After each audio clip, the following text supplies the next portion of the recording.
Bien, j'avais prévu une intervention de 43 minutes, mais vu qu'on a pris du retard, donc je vais la réduire en temps, mais pas en contenu. Vous aurez le contenu de 43 minutes en 40 minutes. D'accord?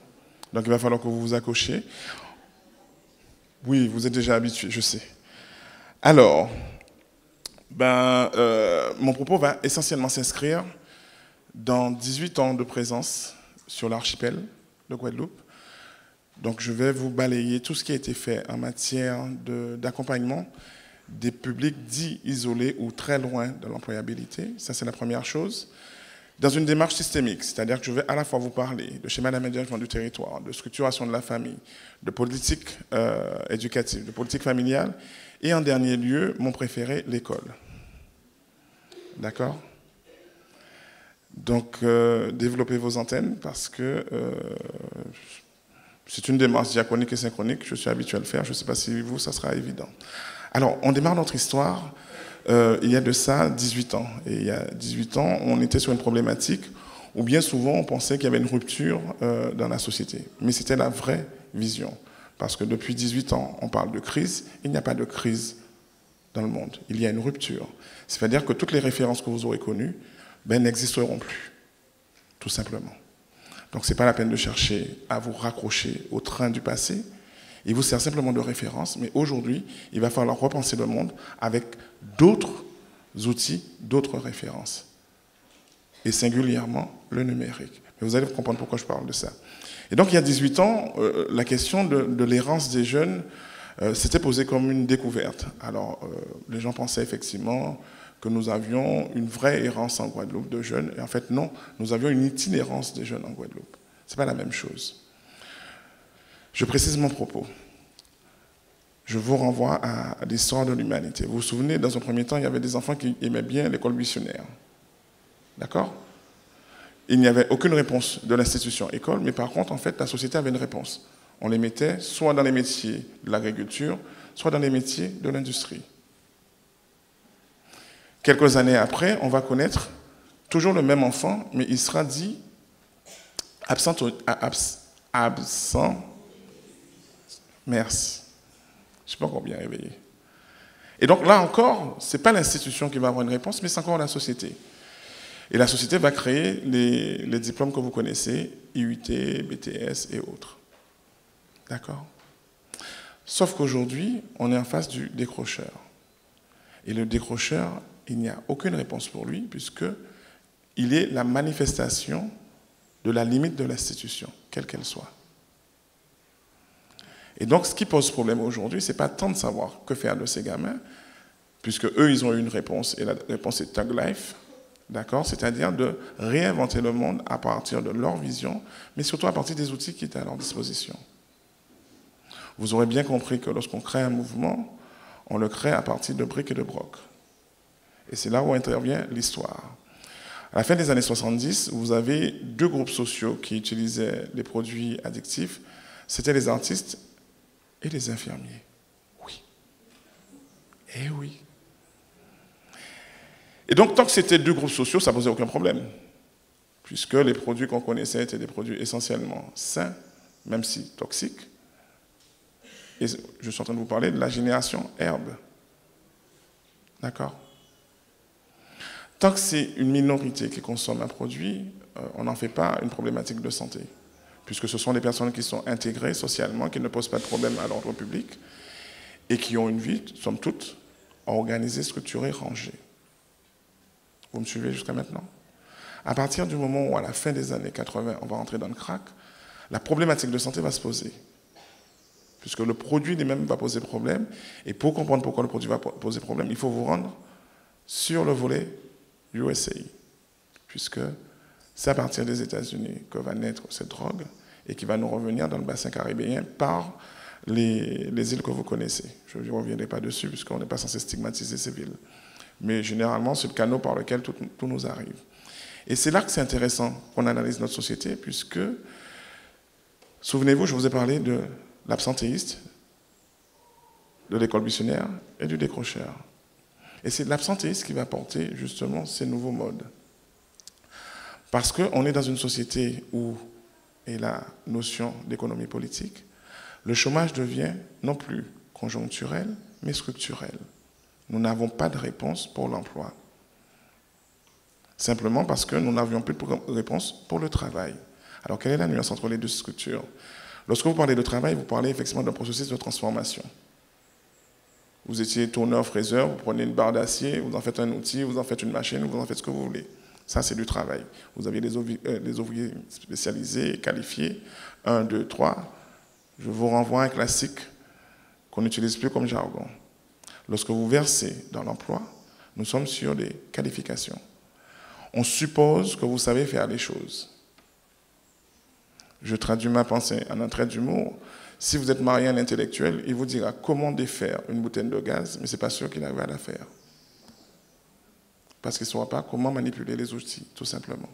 Il sait le faire mentalement, mais manuellement, vous avez tout intérêt à être marié avec un beaucoup plus manuel. On s'est compris.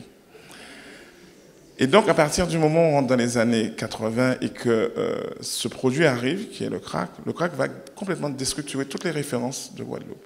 Mais pas que de Guadeloupe. Puisque dans un premier temps, il faut revenir sur des classiques. Et là, je vous renvoie à des références beaucoup plus agréables pour vous. Boys in the World, New Jack City.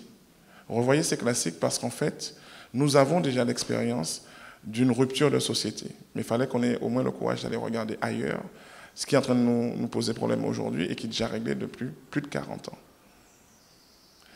Et donc, il est important de comprendre qu'à partir du moment où le problème de santé que va poser le crack, et qui n'est pas simplement un problème de santé, puisqu'on aura un problème de sécurité aussi, puisque le produit est tellement agressif qu'il crée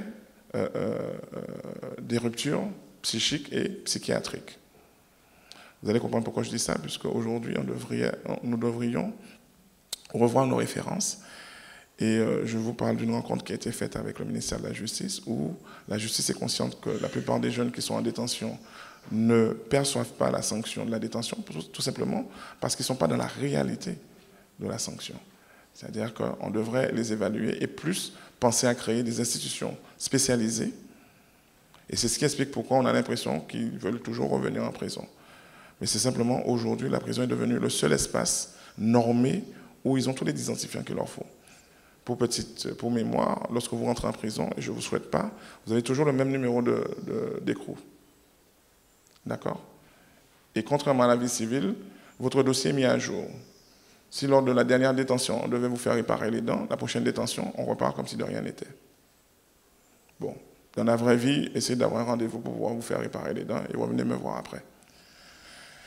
Et donc, à partir du moment où on rentre dans une société qui va être vraiment désacralisée par la drogue, et je dis la drogue, je ne dis pas les drogues, puisque là, je vais parler de manière générique, toutes les structures qui composent cette société vont être atteintes. Et la première, la famille. Alors, la famille va être atteinte à deux niveaux, simplement parce qu'elle va subir une première transformation liée au schéma d'aménagement du territoire. On n'est plus sur les îlots d'habitation, mais on rentre dans des cités avec une identité qui est morcelée, puisque vous n'avez plus l'identité de votre territoire d'origine, mais vous prenez l'identité du quartier dans lequel vous allez habiter, singulièrement le bâtiment, l'étage et porte de droite, porte de gauche.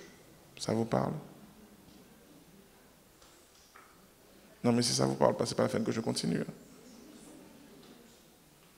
D'accord? Et donc cette déstructuration qui est le fait de la ville n'a pas besoin de famille, la ville a besoin de clients. Donc vous aurez remarqué que dans toutes les grandes villes, l'une des choses qui pose problème, c'est l'atomisation. C'est-à-dire que vous êtes interchangeable. Parce qu'on n'a pas besoin de vos identités, on a besoin de votre capacité à consommer et à acheter. Si vous étiez persuadé du contraire, je suis désolé. Ce sont des représentations. D'accord? Et donc, à partir du moment où on rentre dans le schéma de ville, quoique chez nous, le schéma de ville ne correspond pas réellement à la définition d'une ville, mais plutôt à une transformation liée au volume de population, puisque vous pouvez définir une ville selon plusieurs critères. Et singulièrement chez nous, moi j'aime bien dire qu'on a des communes-villes, puisque une ville, c'est quand même un espace organisé, structuré, avec des voiries, des espaces culturels, des espaces de formation, des espaces de loisirs et des espaces de logement. Si vous trouvez ça sur l'archipel de Guadeloupe, je veux. J'attends. Vous avez un exemple? Ne soyez pas timide. C'est interactif. Le lamentin. Ah ouais. Ah ouais. Eh ben non, il manque un. Mais non, ce sont des bassins caniers.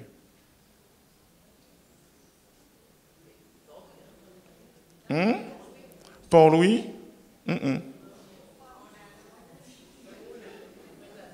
Bon, je pense qu'on va faire les 32 communes. D'accord? Non, c'est important de temps en temps qu'on définisse les choses. Il faut qu'il y ait les 5 indicateurs. Pas 4, pas 4 et demi, pas 3, mais les 5. Après, sinon, on se réfère simplement à la population. Et du point de vue de la population, oui, nous avons des villes. Oui, je suis d'accord. Mais une ville n'est pas sa population. Une ville, c'est sa capacité à offrir des structures. Et si je me souviens des dernières informations, nous avons un problème d'assainissement, nous avons un problème d'eau, nous avons un problème de circulation. Je m'arrête qu'à ça.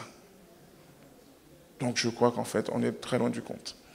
Mais bon, nos jeunes vont, eux, par contre, être au courant qu'on n'est pas dans des villes. Donc en fait, très tôt, ils vont changer et faire muer les espaces dédiés.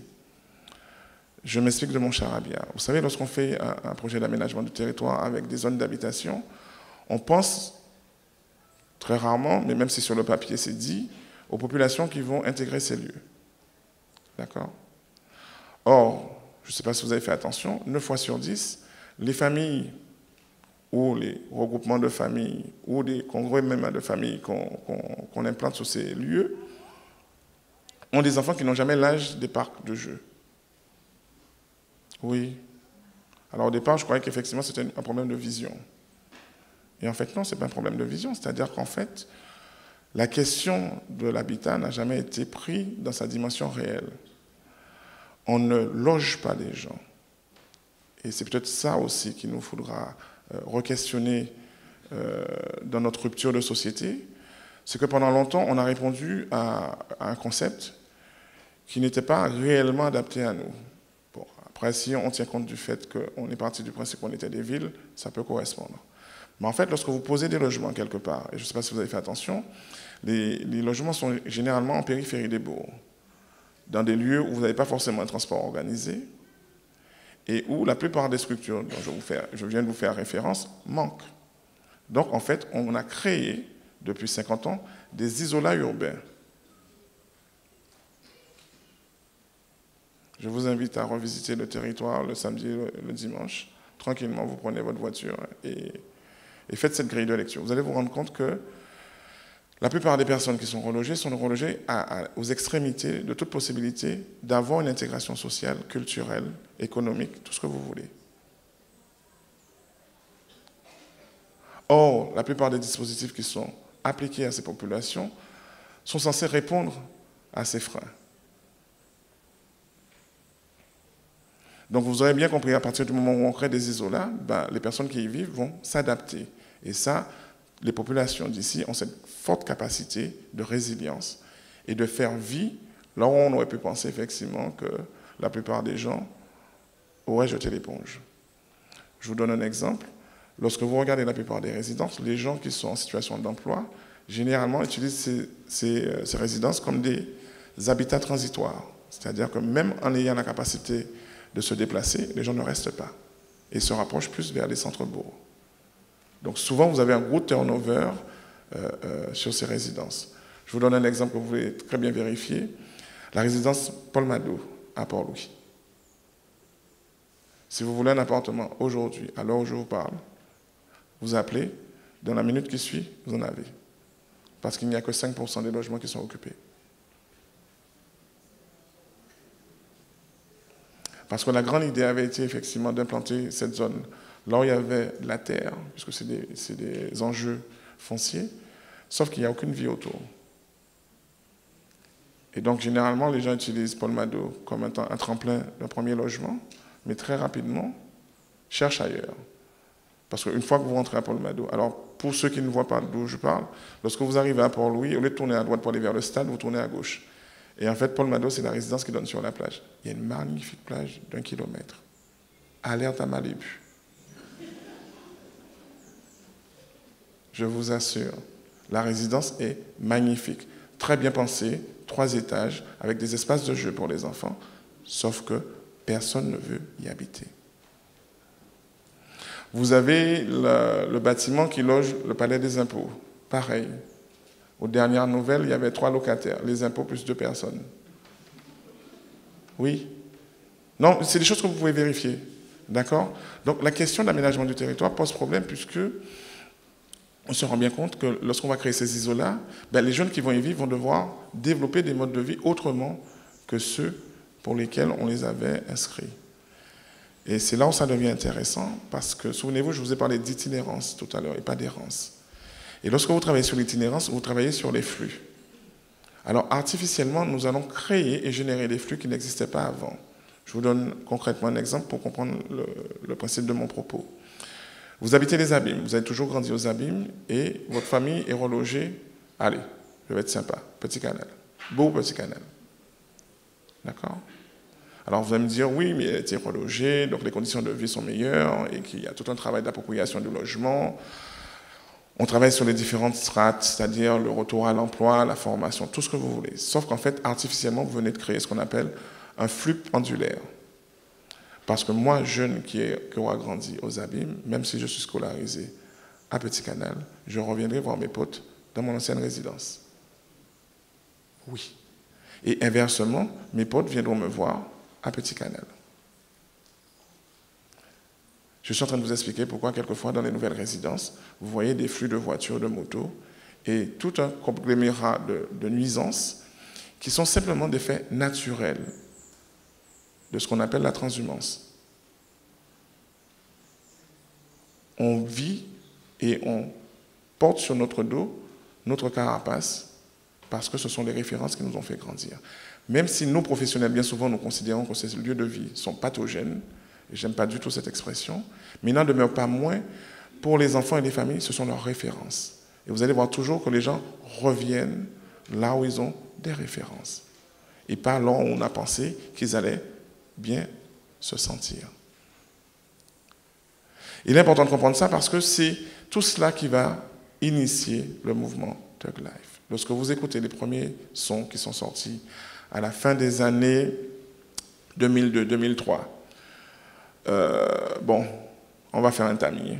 On va garder que ce qui est intéressant, puisque là aussi, il y a à prendre et à laisser, puisque dans ces jeunes auteurs, vous aviez à la fois des toxicos réels, perdus, mais aussi des créateurs. Les créateurs, vous les connaissez, ils ont survécu. C'est la plupart des artistes que vous connaissez aujourd'hui, qui ne sont pas toujours issus du ghetto, mais qui vont se créer une référence ghetto parce que c'est ce qui était important à l'époque, puisqu'on s'assimilait au mouvement gangsta rap des États-Unis.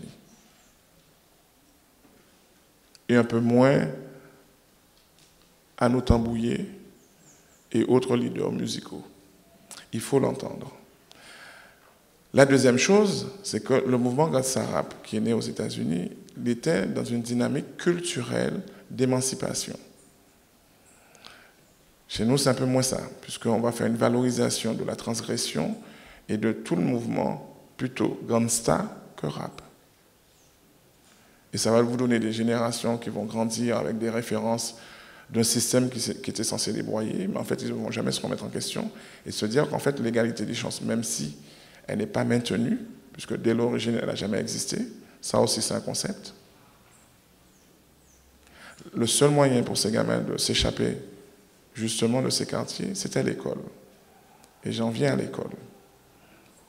L'école, chez nous, c'est quelque chose de magnifique. Vous vous souvenez, tout le monde se réfère à cette maîtresse ou ce maître qui se mettait en cadre pour pouvoir nous apprendre les bases, apprendre à lire, à écrire.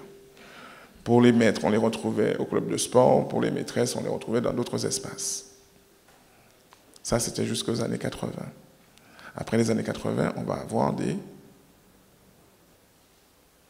Vous êtes sûr que vous êtes allé à l'école? Après les maîtres, on avait quoi? Non, les professeurs, c'est après. Voilà.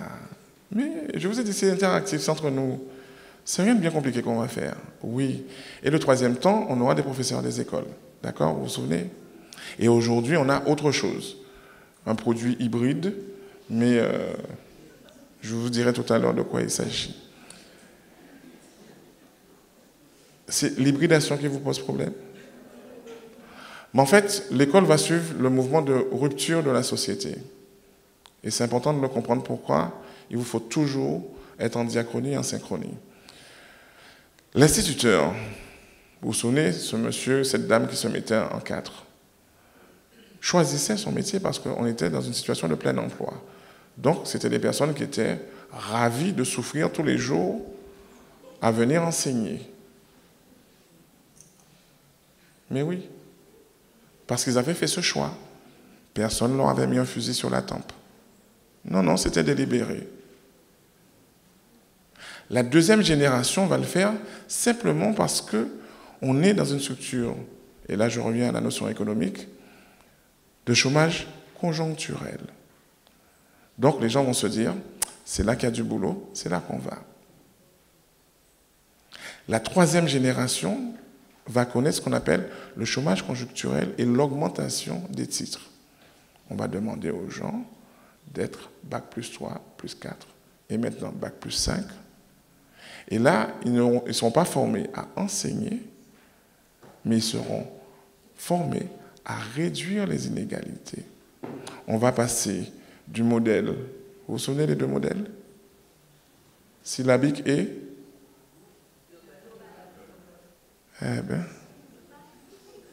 Mais oui. Mais vous allez me dire, pourquoi je vous parle de ça? Parce que simplement, lorsqu'on va quitter la méthode syllabique, on va quitter les familles aussi.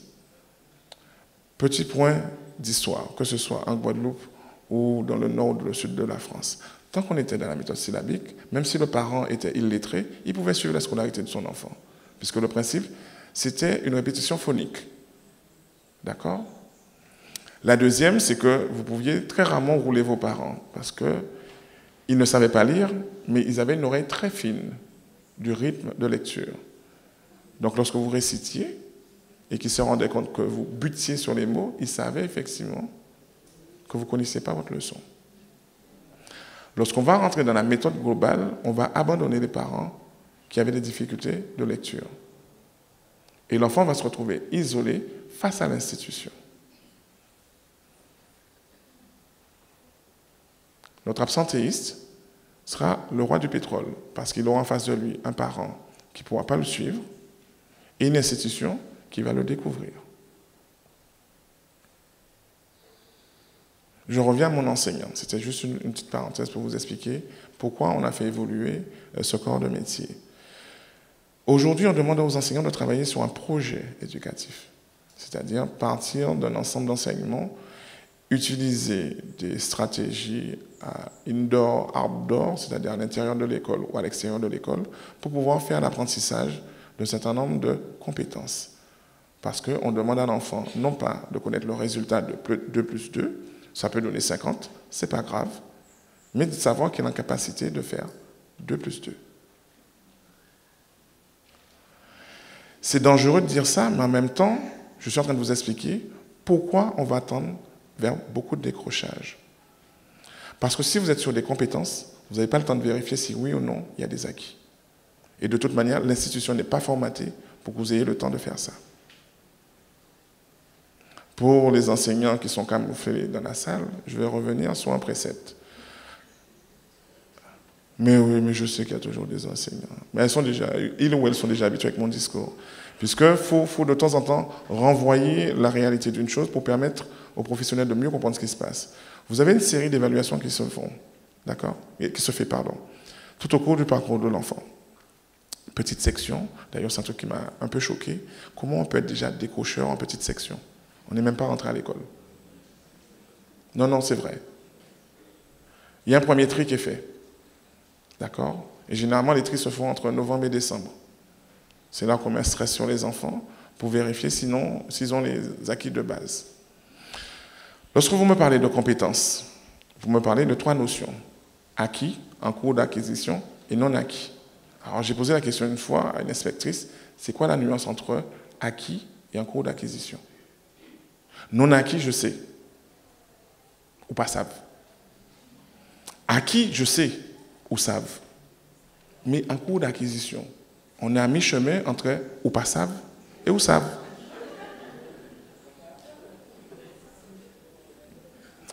Je ne sais pas qui a pondu cette évaluation. Vous avez jamais assisté à des rencontres parents-professeurs? C'est du charabia pour vous? Imaginez le parent, et je reviens à mon quartier, qui est déjà mis dans un quartier qui ne correspond pas à réellement ses désirs, qui n'arrive pas à stimuler son enfant avec les espaces culturels auxquels il pourrait prétendre. Et en plus, il arrive à l'école, on lui parle de acquis, non acquis, en cours d'acquisition. Est-ce que vous pensez que toutes les conditions sont réunies pour apaiser les relations entre cette famille et l'institution? Je ne crois pas. Deuxièmement, ce qui va amener le décrocheur, c'est qu'à un moment donné, il va se rendre compte qu'il est plus souvent en cours d'acquisition que dans du acquis ou du non-acquis. Puisque si c'est du non-acquis, il sait ce qu'il lui reste à faire, mais si c'est en cours d'acquisition et qu'il voit que chaque année il passe dans la classe supérieure, il ne sait pas exactement c'est quoi. On va se retrouver effectivement avec une première promotion de gamins qui vont sortir sans aucun diplôme en troisième, puis, pour ceux qui vont survivre à la troisième, au lycée. Que faire de ces gamins? Je suis en train de vous parler de la génération sans combine, celle qui va naître à la fin des années 89. Oui, c'est celle-là qui est importante. C'est celle qui va vouloir créer son univers en dehors des références de l'école, puisque comme l'école est encore en acquis, non acquis et en cours d'acquisition, eux, ils vont développer d'autres savoir-faire. C'est là que va démarrer le boom de l'artisanat et de la création entrepreneuriale chez nous. Oui, on va revenir 50 ans en arrière, où les gamins vont se dire que le diplôme ne permet pas de vérifier la valeur d'un homme, donc par conséquent, son savoir-faire est beaucoup plus important. Et le savoir-faire, jusqu'à preuve du contraire, on n'a aucun diplôme qui peut le sanctuariser. Mais oui, vous avez le bac ou vous ne l'avez pas. Vous avez le CAP ou vous ne l'avez pas. On est d'accord? C'est la période où on va valoriser quelque chose que vous connaissez très bien, qui est le bac pro. Bon, entre-temps, 5-6 ans se seront passés avant que l'institution ne réagisse et propose à ses élèves qui n'ont pas le parcours et le profil idéal de pouvoir quand même avoir une scolarité. Parce que je vous ai dit, on était dans le tri. Revenons, et là on restera définitivement avec eux, surtout ceux qui vont sortir en troisième sans diplôme. Vous avez une partie qui ira à la mission locale, oui, en théorie, et vous avez une autre partie qui va rentrer dans la vie active. Et forcément, si vous êtes sur une résidence, loin de tout, qu'est-ce que vous allez faire? Non, pas partir. Et oui, dites ça plus fort, j'ai entendu sur la gauche. Errer. Vous allez commencer d'abord par l'oisiveté et l'errance. Et c'est là qu'intervient la prévention spécialisée. Parce qu'avant, la prévention spécialisée avait une mission réelle, bien définie. Mais à partir de ces années, on va lui demander de prendre en charge ces gamins. Ces gamins qui sont assis sur des barres, qui ne vous ont rien demandé, et que vous allez venir embêter à leur dire qu'il faut qu'ils aient un projet professionnel. Or, ils avaient déjà un projet professionnel. C'est peine le ciel et regardez voler les oiseaux. Vous venez à 16 ans leur dire qu'en fait, il faut qu'ils fassent quelque chose de leur vie, alors que la société qui les aurait exclus n'a pas pris le temps entre 3 ans et 16 ans de se focaliser sur cette problématique. Vous allez demander aux familles, effectivement, de prendre en charge ce gamin de 16 ans qu'elle a confié à une institution qui était censée le former. Vous allez demander à des politiques d'avoir une réponse sur une problématique pour laquelle ils n'avaient aucune référence. Puisqu'il était clair pour tout le monde que c'était la famille qui devait prendre en charge le projet de vie de l'enfant. Sauf qu'on a oublié une chose, c'est qu'on va détricoter la structure familiale pour qu'elle devienne une structure parentale et avec autour des professionnels qui sont censés être des étais. On va mettre des professionnels pour l'accompagner à faire le budget.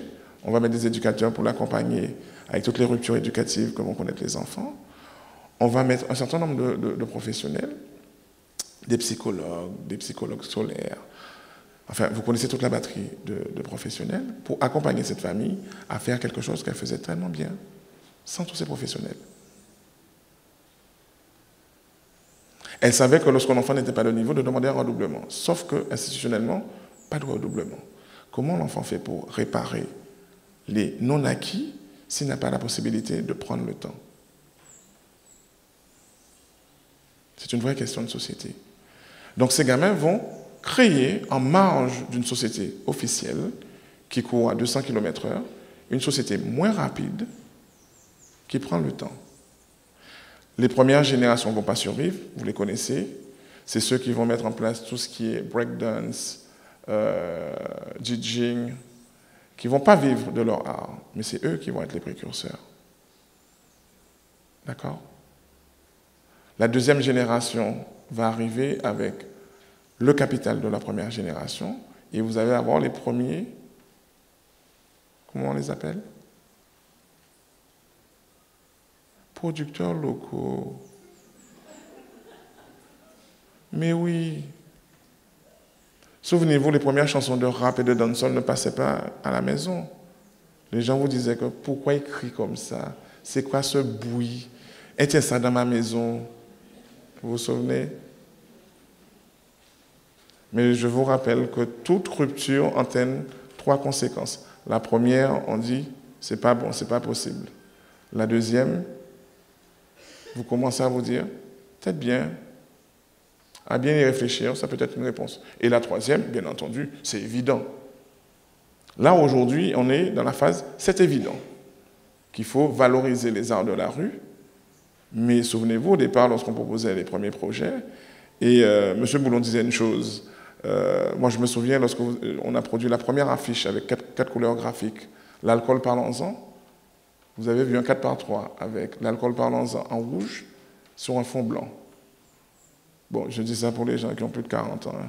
Les autres, ce n'est pas la peine. Allez sur Google, vous allez retrouver cette affiche. Oui, à l'époque, on n'était pas encore ARS, on était DSDS. Et je me souviens que j'ai eu plus de mal à convaincre mes collègues, puisque je faisais partie du programme régional de santé, enfin j'en fais partie toujours, pour leur dire qu'il fallait changer d'écriture. Les arts de la rue prenaient naissance et qu'il fallait donner leur chance à ces gamins.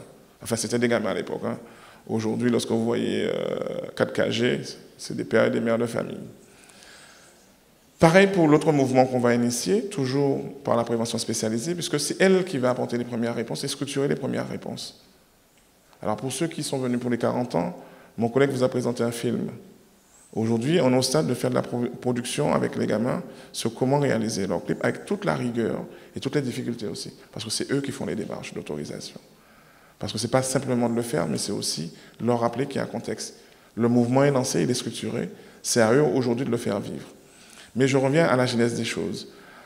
Un certain nombre de mouvements vont naître comme ça, c'est-à-dire vous avez toujours des précurseurs et après vous avez ceux qui vont pouvoir en vivre. Le troisième volet, vous le connaissez, c'est les différents concepts qui vous auront fait danser. Tapis rouge, 1001 bulles, carré blanc. Vous n'avez pas cru que c'était... Vous n'avez jamais fait le lien? Ah, vous y allez pour siroter? Ben non, mais non. Ainsi naissait une entreprise à la fois ici, mais d'abord chez les étudiants. Puisque c'est les étudiants d'un autre mouvement moins connu, TNT, qui vont être les pères fondateurs de ce mouvement aujourd'hui. Et de tout ce que vous connaissez sur les arts de la rue. C'est-à-dire que progressivement, on va avoir des institutionnels qui vont nous faire confiance. Et je dis nous, puisque Steve qui est là pourra partager des expériences qu'on a menées sur Basse-Terre, parce qu'il fallait ouvrir une porte pour ces jeunes qui avaient d'énormes talents, mais pas pour le système scolaire. Et il fallait que les gens l'entendent. Mais comme nous étions formatés par le prisme de l'école, essentiellement pour réussir sa vie, ces jeunes vont nous amener à déconstruire cette notion que je vous renvoie, juste en sagacité. Pour vous, c'est quoi réussir sa vie? Je n'attends pas de réponse, parce que je sens que ça va mêler vos cerveaux et vos neurones. Puisque d'aucuns vont penser que réussir sa vie, c'est d'avoir une belle femme, une grosse voiture, une belle maison, un chien, et je ne sais quoi d'autre. Oui, pour une fois, je l'ai mis dans l'ordre.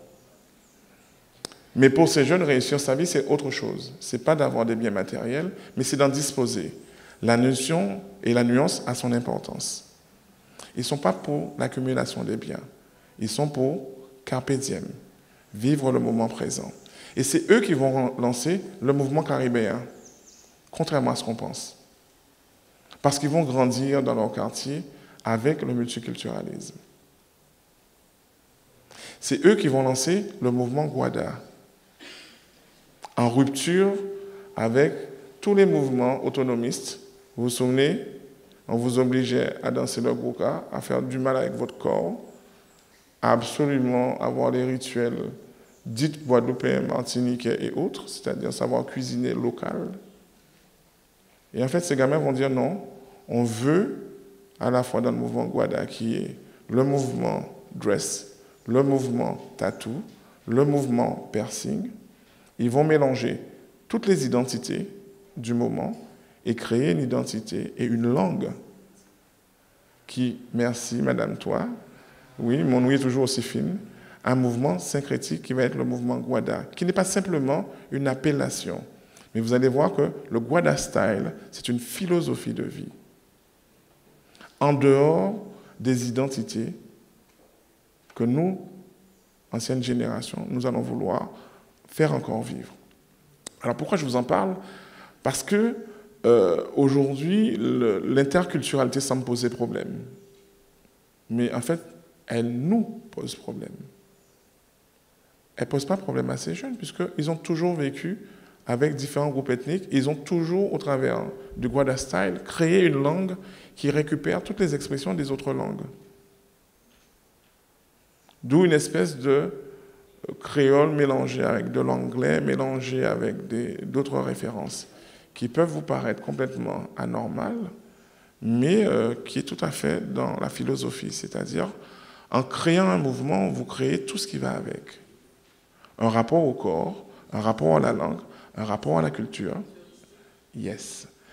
Et pour moi, la jonction entre les deux cultures va être le projet d'un groupe musical que vous connaissez et pour laquelle je ne vais pas faire de publicité, puisque là aussi c'est un pan de culture, c'est Akio qui va permettre aux deux mouvements de se joindre, le mouvement tambou et le mouvement rap.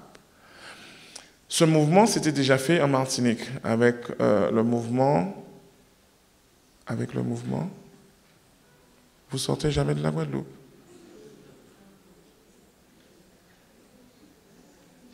Belle Boom Bap. Mais oui. Monsieur Monerville, de son vrai nom d'artiste, Kali, et de son tonton, ils vont créer le mouvement Belle Boom Bap entre 2000 et 2001. Mais en fait, le vrai mouvement va partir à la fin des années 94, 95, 96, où ce sera des rencontres Belay mélangées avec des chanteurs de dancehall et de rap en Martinique. Mais là aussi, il faudrait carrément un temps pour que je vous parle de ça. Et donc, ces deux mouvements vont, plus le mouvement en Guyane aussi, hein, puisque la Guyane n'est pas en reste. Donc, ces jeunes vont lancer leur mouvement, mais pas que. Vous allez en Réunion, c'est la même chose. Vous allez en France, c'est la même chose. C'est l'époque où, effectivement, toutes les identités régionales recréent leur imaginaire et recréent leur mythe fondateur. L'Occitan, le mouvement breton, et je vous en passe. D'accord? Donc, ce n'est pas qu'en Guadeloupe. C'est simplement une rupture qui va se faire à l'échelle de la planète. Les jeunes vont décider de rompre avec ce qu'ils auront connu ou pas connu. Et d'ailleurs, vous allez vous rendre compte que la question de recouvrer l'histoire se pose aujourd'hui parce que, au bout de 20 ans, et que le mouvement soit posé, il faut maintenant le rattacher à la grande histoire des territoires. Et c'est ce qui est en train de se passer en ce moment, où vous voyez que beaucoup des artistes vont plus être dans la construction du mouvement, mais vont être dans le rattrapage, non, c'est pas le terme est impropre. La liaison, la passerelle entre le mouvement créé, qui vit, qui existe, qui a ses identités, qui a ses codes, qui a ses références, même si les codes vestimentaires vont leur échapper un peu, puisque les grandes firmes vont sentir le filon et vont créer le mouvement Sportswear. Oui, non, le nom ne vous dit rien, mais par contre, votre portefeuille le sait. C'est les chaussures qui vous coûtent très cher, les pantalons, les t-shirts. Oui, d'accord. Et ce mouvement-là, une fois récupéré par les industriels, est assez particulier parce qu'il va inventer un autre mouvement qui est le mouvement vintage. Mais oui. Vous voyez les... Oui, mais c'était le terme, je n'étais pas obligé de faire ça. C'était le terme de mon propos. Et je disais, le mouvement vintage va venir conclure tout cela parce qu'aujourd'hui, nous, et je dis nous, c'est-à-dire ceux qui sont encore nostalgiques des références du passé, sont prêts à investir des sommes incommensurables sur des objets que nous aurons connus. Et le plus bel exemple pour moi, c'est l'Adidas 3 bandes. Vous vous souvenez, les Stan Smith du lycée. Ouais, lorsque vous avez des Stan Smith, vous étiez le gars le plus à la mode au lycée. Vous pouviez être vilain, mais vous avez des Stan Smith, vous étiez beau. D'accord? Or, aujourd'hui, les Stan Smith sont devenus des vintage et vous payez ça le quadruple du prix parce qu'en fait, et les gens ne marchent pas avec. Hein. Vous avez des collectionneurs de Stan Smith qui les ont toutes déclinaisons et ça coûte hyper cher. Donc, on voit bien que ces jeunes-là, ils avaient raison sur un point, c'est que l'approche classique de la société, ne répondant pas et ne pouvant pas leur permettre d'exister dans une citoyenneté pleine, ils vont créer une citoyenneté, je veux dire, en périphérie, et qui aujourd'hui démontre que ils sont dans le vrai, puisque l'arrivée du numérique va leur permettre et des plateformes de téléchargement va leur permettre d'asseoir leur industrie et de pouvoir communiquer avec tous les acteurs, de pouvoir faire des featuring, expression que nous ne connaissions pas. Vous vous souvenez, à la rigueur, à l'époque, pour les plus anciens. Oui, oui, ceux qui, comme moi, sont des brontosaures. On parlait de balles. D'accord? On parlait de fusion de groupes, d'orchestres. Je renvoie à la génération Skatcha, Tabou Combo et autres. Et aujourd'hui, nous sommes dans la génération Futuring, c'est-à-dire qu'en fait, on n'est plus sur des produits complets, on est sur des produits multiples, c'est-à-dire sur un même album ou sur une compilation. Vous avez plusieurs artistes qui partagent leurs idées, qui partagent leur soul et qui permettent effectivement une autre forme d'industrie musicale. Et aujourd'hui, ce ne sont pas que les jeunes qui vont au concert de ces artistes. Si je me fie à ce que j'ai vu sur une télé que vous connaissez, qui pour moi est une télé anthropologique parce qu'elle filme tout et tout le temps et pendant longtemps, je ne ferai pas de pub. C'est un régal pour moi de voir qu'en fait, vous avez des personnes de 50, 60 ans qui sont à des concerts de jeunes parce que la transhumance psychique s'est faite et qu'on s'est rendu compte que oui, il y a le zouk, oui, il y a le compas, mais il y a aussi maintenant le rap et la dancehall et les autres déclinaisons, puisque moi, je préfère toujours rester aux racines et pas aux petits. Faites la même chose pour les groupes de carnaval. C'est pour ça que je vous parlais d'Akio, puisque lorsque vous faites des déclinaisons, ça vous donne le point d'interrogation, ça vous donne 50-50, ça vous donne l'âme, ça vous donne plein de choses. Mais il faut toujours revenir à la racine, puisque à la racine, vous aviez un idéal et une vision de la société, des précurseurs. Et aujourd'hui, vous avez une industrie. Donc ça veut dire que ces personnes-là qui étaient en rupture de la dite société de la fin des années 90 avaient vu juste et étaient justement les réponses institutionnelles, même si ce n'étaient pas des institutions. Je vous remercie.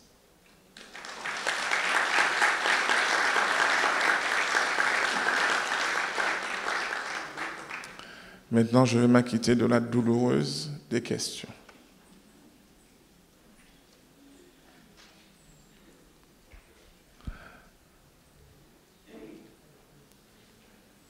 Donc le micro va circuler en salle si vous souhaitez réagir, poser des questions. En tout cas, merci Raymond parce que tu as posé le ton et c'est vraiment extraordinaire comment tu as pu répondre à la commande, c'est-à-dire à parler des caractéristiques de l'espace urbain, de la question des peuplements, sur la question de l'occupation des territoires par les populations et les pratiques sociales qui pouvaient être associées, leur genèse, comment on en est arrivé là, jusqu'à la question des conduites à risque. Et vraiment, félicitations pour ce travail. C'est vrai que tu l'avais déjà annoncé, ça a été très dense. Et peut-être que certaines personnes souhaiteraient revenir sur des notions, des concepts que tu as abordés. Alors n'hésitez pas à juste prendre la parole. avant les questions, je vais vous rassurer, parce que j'ai vu des gens en train d'halluciner en disant, mais qu'est-ce qu'ils nous racontent? Alors, pour la petite histoire, mais bon, je dis ça sur ton couvert, je n'ai pas toujours été anthropologue. J'ai eu plusieurs vies. Et donc, ce mouvement, je le connais très bien, puisque j'y ai participé. J'étais DJ. D'accord. C'est pour ça que je connais la plupart des jeunes et je connais cette histoire aussi bien Guadeloupe, Martinique qu'ailleurs, puisque j'ai pas fait que j'étais très impliqué dans le mouvement dancehall. J'ai fait anthropo après parce qu'il fallait être politiquement correct au regard de l'éducation gréco-romaine que j'avais reçue.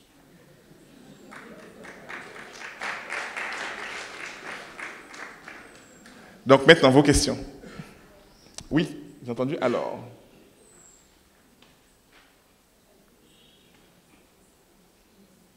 N'ayez pas peur. Alors peut-être pour aider... Attends, madame. Deux madames. Deux madames. Alors, oui. Qui est-ce qui a levé ouais. Et après madame qui a levé... Oui, bonjour. Non, c'est... Oui. C'est toujours très intéressant de vous écouter parler. Je voulais avoir des précisions sur ce que vous appelez les 5 indicateurs. Je n'ai pas bien suivi pour la construction de la ville. Vous parliez... Alors, une ville, du point de vue anthropologique et sociologique, une ville, c'est un espace urbain organisé qui propose un habitat, un espace culturel, des voiries. Et la dernière chose, c'est de la formation ou un espace professionnel. Oui, et vous dites, en Guadeloupe, on n'a aucun endroit qui... Ah, c'est pas ça mon propos. Je vous ai dit, recherchez. D'accord, d'accord. Et si vous trouvez ça, je suis preneur. Non, mais a priori, ça voulait dire que ça n'existe pas vraiment. Moi-même, petit Ademoun, je n'ai pas dit ça. Non, vous n'avez pas dit ça, mais ça m'a interpellée. Ça m'a interpellée, je me suis dit, tiens. Oui, mais en fait, c'est une taquinerie qui nous oblige à questionner l'espace. Parce qu'en fait, ce qu'il y a de bien, lorsque vous quittez un domaine, du point de vue purement administratif, vous pouvez rentrer par la population. Oui. Et ça crée une ville. Mais c'est du point de vue administratif, c'est-à-dire de définition du schéma d'aménagement du territoire. Si vous êtes du point de vue de l'anthropologie ou de la sociologie, c'est autre chose. Parce que c'est un territoire organisé. Une ville est censée se suffire à elle-même, elle a besoin que d'un seul matériau, c'est de l'humain. C'est pour ça qu'en fait, dans une ville, je dis souvent aux gens, c'est pas la peine de faire rechercher des familles, la ville n'a pas besoin de famille. La ville a besoin de consommateurs pour aller au théâtre. Vous aurez remarqué que les théâtres ne font pas de prix de groupe. Non. Non. Parce que ce n'est pas la fonction du théâtre. C'est vraiment d'avoir un individu atomisé, tout seul, et avec des besoins singuliers. Et on répond à chaque groupe de besoins en fonction des profils d'individus que vous avez. D'accord? Autrement dit, je vous emmène sur une autre réflexion, lorsque vous faites du logement social, d'accord, et que vous le mettez en périphérie d'un bourg, de fait, vous tuez le bourg. Parce que qu'est-ce que les gens vont faire? Ils vont faire centre de formation ou petit boulot et rentrer chez eux. Ils ne vont pas passer par le bourg. D'accord? Or, dans la plupart des rénovations d'habitat, on a singulièrement exclu les bourgs. Or, le bourg, c'est là où se fixent les populations. Donc, on devrait valoriser les bourgs. Et vous allez voir que toutes les grandes villes de France ont un bourg historique qui ramène la partie touristique. Et à côté, vous avez la nouvelle ceinture, oui. Mais le bourg a cette fonction d'agrégat. Chez nous, ça correspondrait au quartier populaire. Il ne faut pas les supprimer. C'est le lien social de nos groupes parce que nous sommes un peuple de ruraux. Et on a besoin de ces choses-là. Pour ceux qui ont vécu soit dans le nord, soit dans le sud, vous allez voir que les épiceries de nuit ou de jour remplissent cette fonction. Vous savez pertinemment que si vous voulez trouver une bouteille de vin, c'est soit chez le Chinois, soit chez l'Arabe. Les gens disent ça de manière péjorative parce que c'est rentré dans les mœurs que ce sont ces peuples-là qui ont compris vite qu'il y avait un marché, mais une cristallisation aussi de population. Ces espaces-là sont des espaces importants lorsque vous voulez justement capter une population et ensuite envisager un développement économique. Parce que vous ne pouvez pas faire un développement économique sur du passager, ce n'est pas possible. Exemple, Jarry est la réponse la plus complexe. C'est pour ça que je dis toujours la commune et la ville de Jarry. Les gens rigolent toujours, mais ils ne savent pas pourquoi je dis ça. Jarry a su démontrer que c'était possible de faire en Guadeloupe un espace où vous venez le matin avec vos enfants et vous repartez le soir avec vos courses. Jarry récupère tout le bénéfice de l'espace urbain, sauf que c'est la plus grande zone commerciale d'Europe. Ce n'est pas un centre urbain. Mais je ne sais pas si c'est volontaire ou si les gens ont oublié ça. Oui, c'est la plus grande zone d'Europe, oui. Oui. Oui, oui. Il n'y a pas plus grand que Jarry en Europe.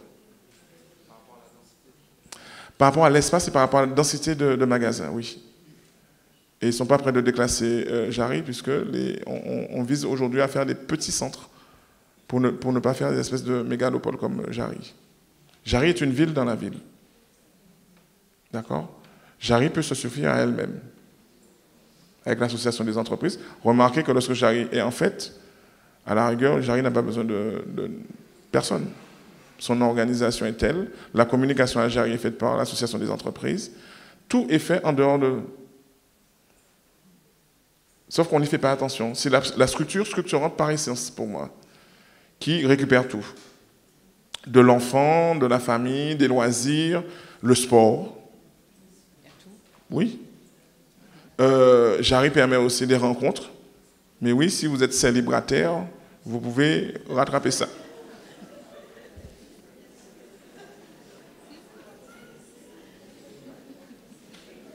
C'est l'expression qui vous choque? Mais non, célibataire. Donc en fait, vous pouvez rattraper votre vie à Jarry. Vous allez faire du sport le mardi et le jeudi. Posez-vous le mardi et le jeudi, vous allez voir que les gens qui viennent faire du sport pensent venir faire du sport, mais en fait, essaient de voir si Dieu leur ouvre une dernière porte.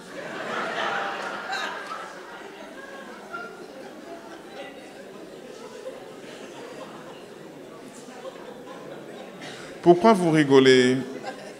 Je vous invite, non, très sérieusement, je vous invite ce soir, partez avec votre banc, posez-vous au milieu du rond-point et observez.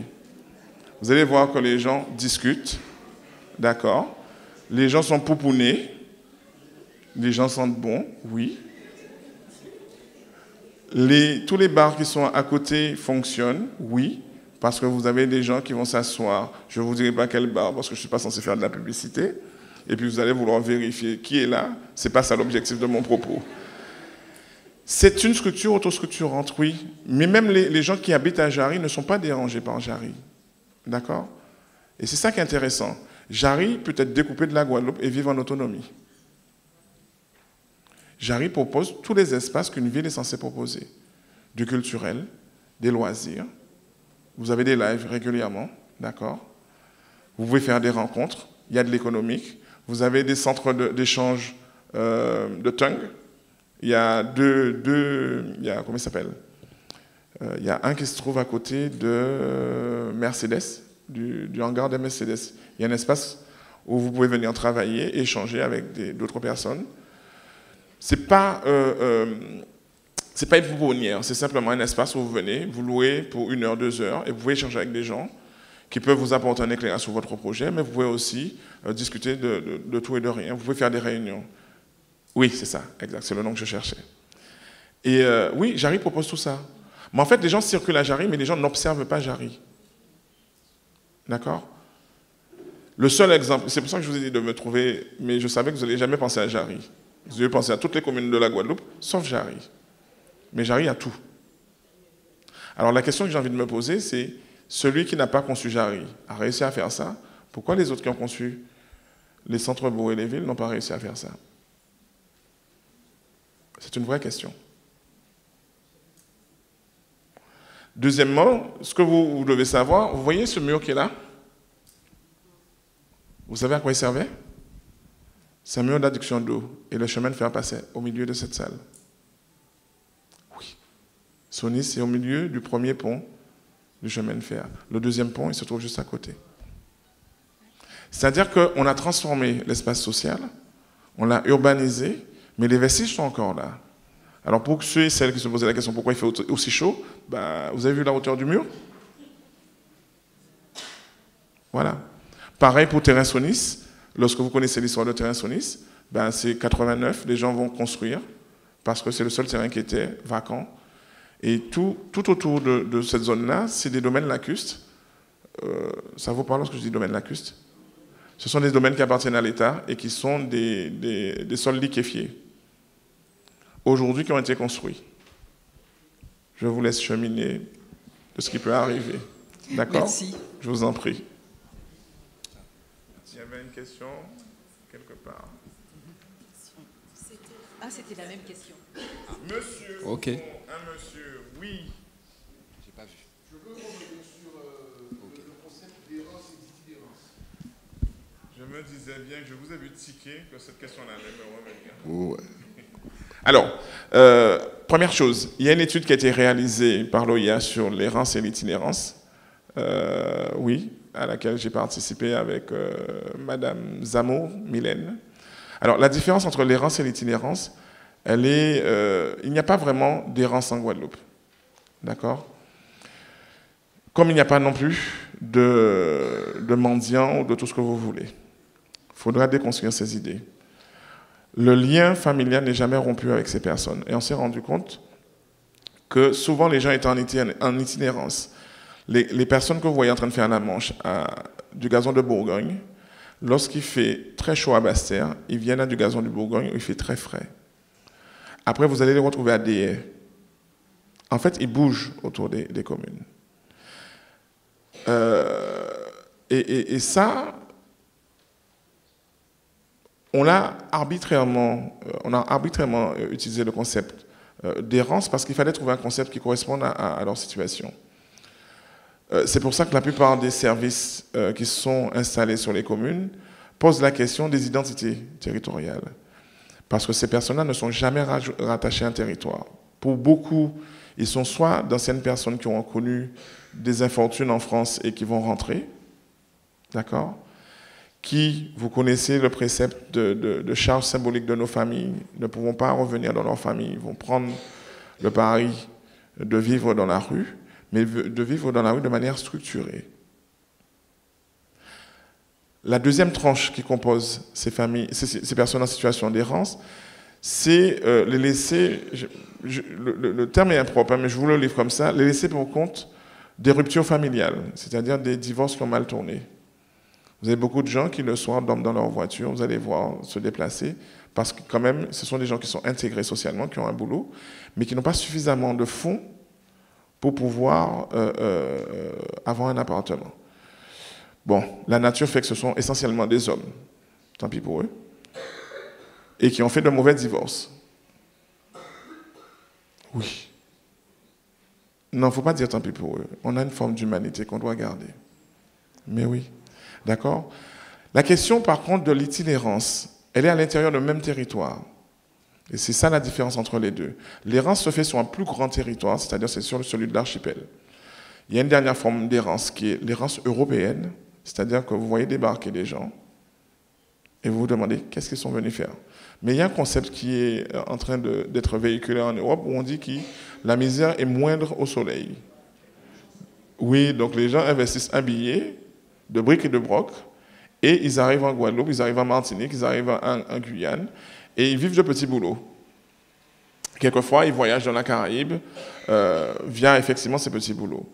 Alors, la question de territoire aussi, c'est une question, enfin, c'est une notion à redéfinir, parce que tantôt je vais vous parler l'espace d'une commune ou l'espace d'un EPCI. C'est toujours un territoire, mais c'est un territoire administratif. Par rapport à la grande notion de territoire qui est celle de l'archipel de Guadeloupe.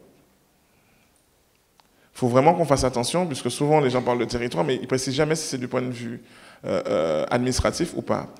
Et c'est vrai que lorsque, on va prendre le PCI, qui est Cap Excellence, met en place un dispositif de prise en charge des personnes en situation d'errance, ben elle investit un champ qui n'est pas essentiellement celui de sa population.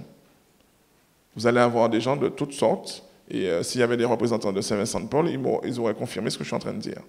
Vous avez toutes sortes de publics qui vous arrivent, et aussi bien dans les CHRS, les centres. Yes! Eh bien. Non mais, quand même. Oh oh. Qu'un grossier devienne mal élevé. Et les CHRS vont vous le dire aussi. C'est-à-dire qu'en fait, ce n'est pas simplement des populations qui sont issues de votre territoire. Vous avez tout le monde, parce que dans cette étude qu'on a faite sur l'errance et l'itinérance en Guadeloupe, qui est valable aussi en Martinique, ça s'appelle la dérive. Et on démontre une chose. L'inconvénient de créer des institutions pour réparer l'errance favorise l'errance. Ben oui, on n'a jamais eu autant de jeunes qui quittent leur foyer pour des raisons aussi fallacieuses. Alors, généralement, ils vous disent qu'ils ne s'entendent pas avec leur père, leur mère, mais en fait, ce qu'ils ne veulent pas vous dire, c'est qu'ils veulent faire la loi chez leurs parents. Non, non, il faut qu'on se parle franchement. Et aujourd'hui, la prise en charge de l'errance nous pose problème en termes de coûts financiers, parce que les vraies personnes qui sont fragmentées, cassées, démantibulées par la société, généralement ne peuvent pas bénéficier d'une prise en charge de qualité parce qu'ils sont noyés parmi ce que j'appelle les faux errants. C'est-à-dire que c'est des gens qui décident effectivement de se mettre en rupture. Et je dis de se mettre en rupture parce qu'en fait, ils ne veulent pas rentrer dans un cadre familial. Mais il nous appartient, nous, aujourd'hui, de poser cette problématique et de commencer à faire le tri. Parce que sinon, on va être submergé par les faux errants et on ne pourra pas prendre en charge les vrais errants. C'est-à-dire les personnes qui ont des accidents de vie, des personnes qui... vous savez, notre vie bascule très facilement en Guadeloupe. Je prends un exemple qui va vous parler. Je vais prendre l'exemple des femmes et des hommes pour 2 cancers. Un homme qui est atteint du cancer de la prostate et qui est traité, ben, professionnellement, il est fini pour tout ce qui est charge. C'est-à-dire qu'il ne pourra pas être coffreur, il ne pourra pas être ferronnier. Il ne pourra faire aucun métier qui demande une résistance, puisque la prostate chez l'homme, c'est le centre d'inertie. On en a besoin pour s'asseoir, pour se mettre debout, pour marcher. Oui, on a réduit simplement à dire que c'est le muscle qui permettait l'érection. Il fait ça aussi. D'accord ? Pour les femmes, il y a une problématique qui a été soulevée, mais pour lesquelles la direction du travail botte en touche et les administratifs aussi, c'est le cancer du sein. Lorsqu'une femme est opérée et subit une ablation, généralement, on atteint son circuit lymphatique. Ça veut dire que le bras du sein qui aura été opéré sera par moment inopérationnel. Et je vous donne un exemple d'une dame qui était vétérinaire, qui a dû arrêter son métier parce qu'elle ne pouvait pas payer une aide. Il n'y avait pas un volume de prise en charge suffisant pour pouvoir avoir une aide, sauf qu'on lui a dit qu'en fait, elle n'est pas porteur d'handicap. Elle s'est simplement fait opérer du sein. Et il y a une espèce d'occultation des conséquences des interventions chirurgicales chez nous, sachant qu'on a un rapport particulier au travail, et là je reviens aux administratifs des personnes qui vont être mises en longue maladie ou reclassées dans leur travail, simplement parce qu'on n'arrive pas à intégrer que ces personnes-là vont perdre en productivité, mais du fait d'un problème de santé.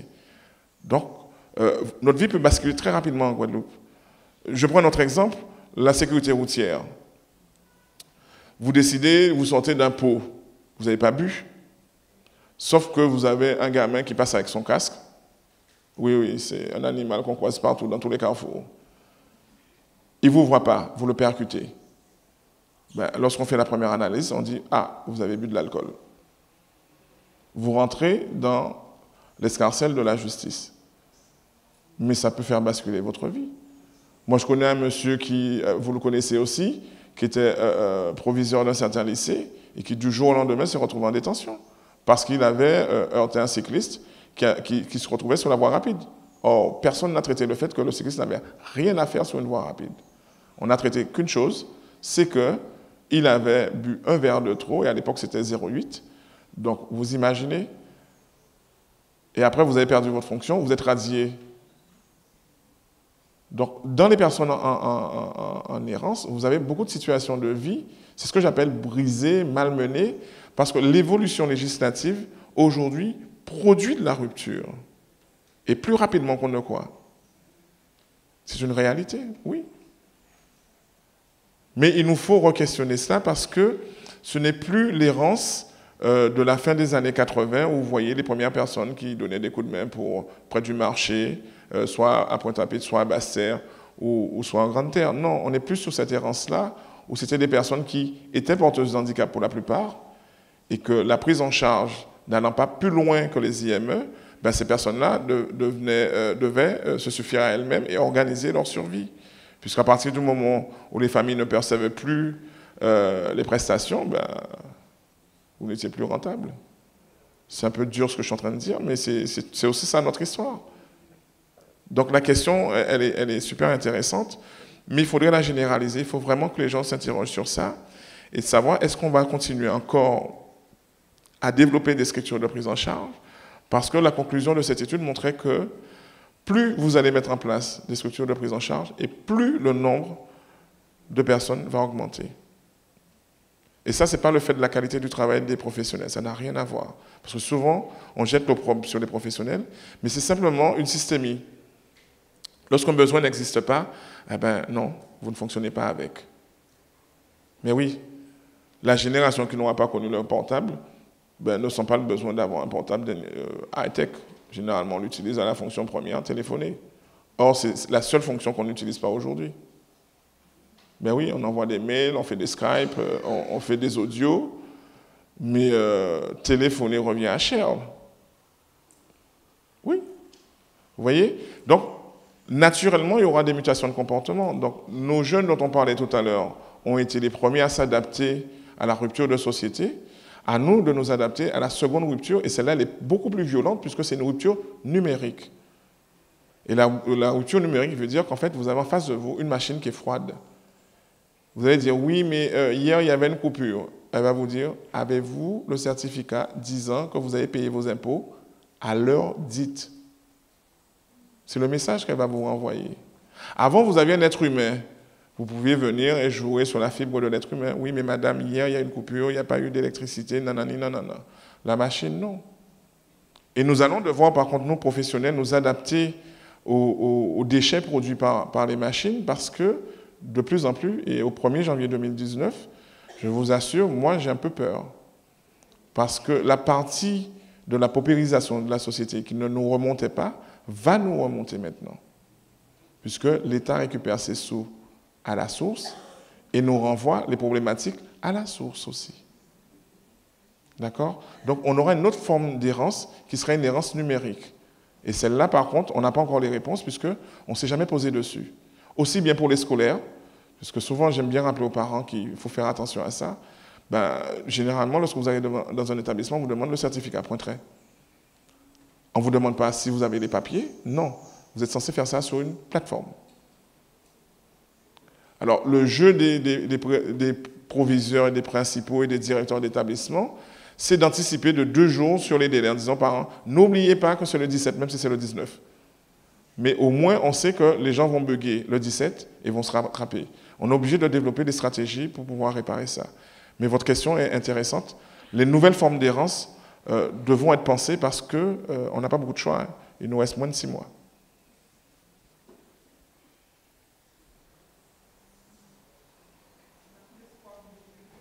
Si, on a de l'espoir. Notre espoir, c'est d'être update par rapport à la société et de ne plus vivre dans le pays rêvé, d'être dans le pays réel. Et le pays réel, vous comme moi, vous êtes dedans. Oui, on n'est pas dans le pays rêvé.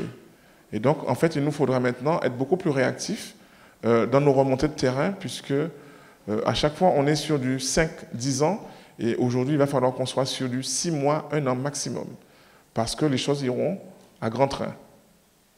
Pour tout. Pour votre vie, puisque je parlais de schéma d'aménagement du territoire, mais bientôt tout va être géré par domotique, y compris les places de parking, y compris tout. Vous voyez fleurir déjà les premiers parkings automatiques. Voilà. Après, ça va être les restaurants, ça va être tout. Puisqu'on est rentré dans la visio. À partir du moment où vous êtes dans la vidéosurveillance, vous pouvez tout développer en termes de domotique. Mais on est dedans. Ce n'est pas le pays rêvé, c'est le pays réel. D'accord? Est-ce qu'avant de faire la transition, il y a d'autres questions pour éclairer, demande de précision sur des concepts qui ont été abordés, des notions que vous souhaiterez voir approfondir, ou une simple réaction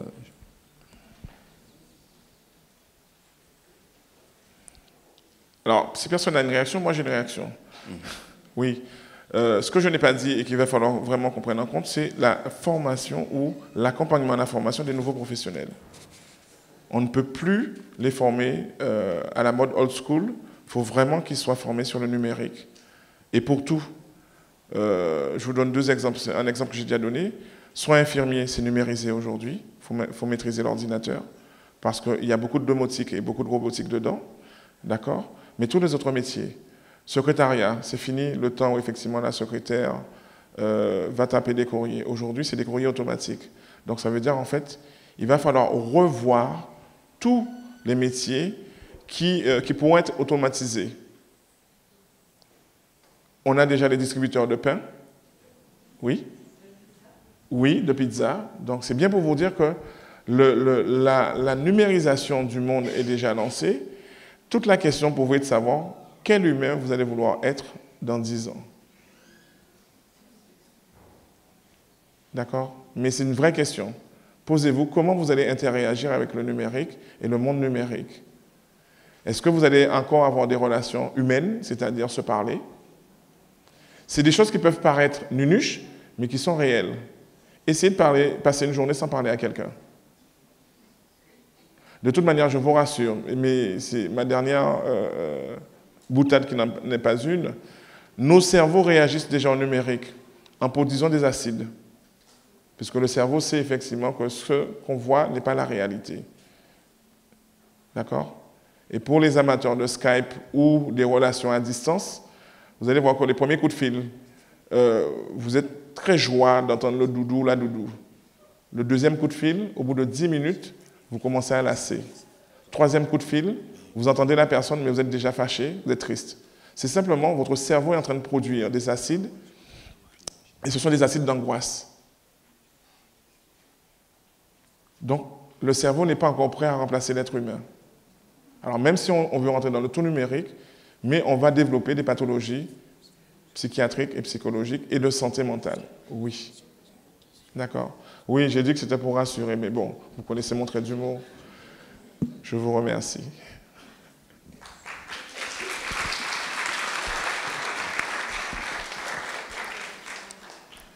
Alors, avant de passer à l'intervention suivante, je vous propose une courte pause de 5-10 minutes. Voilà, si vous voulez vous lever, vous dégourdir les jambes, échanger un peu.